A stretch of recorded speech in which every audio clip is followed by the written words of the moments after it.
from Sigmund Freud's book. From Sigmund Freud's um, book, An Outline of Psychoanalysis, Chapter 9, The Internal World. We have no way of conveying knowledge of a complicated set of simultaneous processes, except by describing them successively, and thus it happens that all our accounts err, in the first instance in the direction of one-sided simplification, and must wait till they can be supplemented, reconstructed, and so set right. The picture of an ego which mediates between the id and the external world, which takes over the instinctual demands of the former in order to bring them satisfaction, which perceives strengths in the latter, and uses them as memories which intent upon its self-preservation, is on guard against excessive claims from both directions, and which is governed in all its decisions by the injunctions of a modified pleasure principle. This picture actually applies to the ego up to the end of the first period of childhood till about the age of 5. And about that time an important change has taken place. A portion of the external world has at least partially been given up as an object and instead, by means of identification, taken into the ego, that is, has become an integral part of the internal world. This new mental agency continues to carry on the functions which have been hitherto been performed by the corresponding people in the external world. It observes the ego, gives it orders, corrects it, and threatens it with punishments exactly like the parents whose place it has taken. We call this agency the superego, and are aware of it in its judicial functions as our conscience. It is a remarkable thing that the superego often develops a severity for which no example has been provided by the real parents, and further that it calls the ego to task not only on account of its deeds, but just as much on account of its thoughts and unexecuted intentions of which it seems to have knowledge.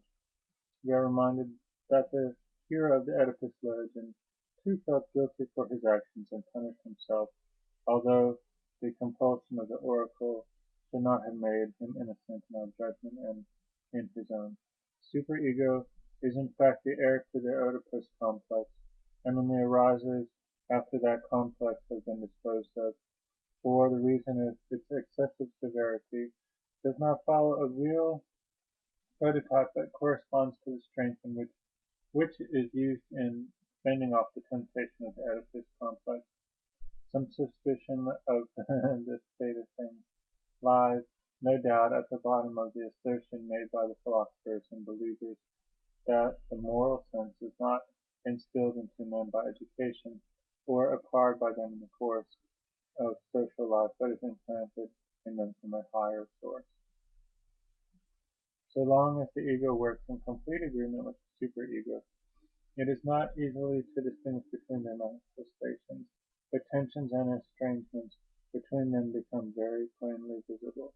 The torments caused by the reproaches of conscience correspond precisely to a child's dread of losing his parents' love, a dread which has been replaced in him by the moral agency. On the other hand, if the ego has successively resisted a temptation to do something that would be objectionable to the superego, it feels its self-respect raised and pride increased, and so it had been made some precious acquisition. In this way, the superego continues to act the role of an external world towards the ego, though it has become part of the internal world. During the whole of a man's later life, it represents the influence of his childhood, of the care and education given to him by his parents, of his dependence on them, of the childhood which is so greatly prolonged in human beings by a common family life.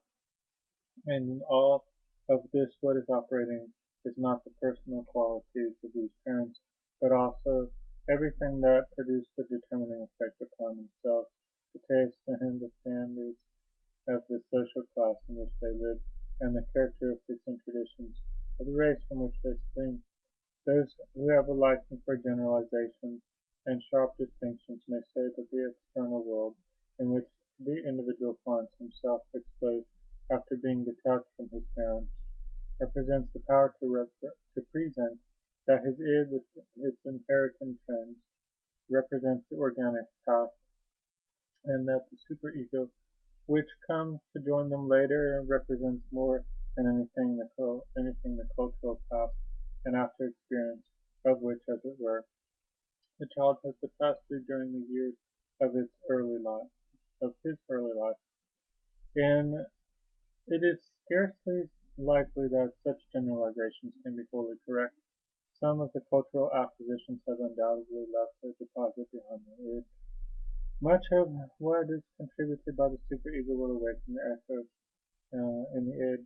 Many of the child's new experiences will be intensified because they are repetitions of the primeval phylogenetic experiment.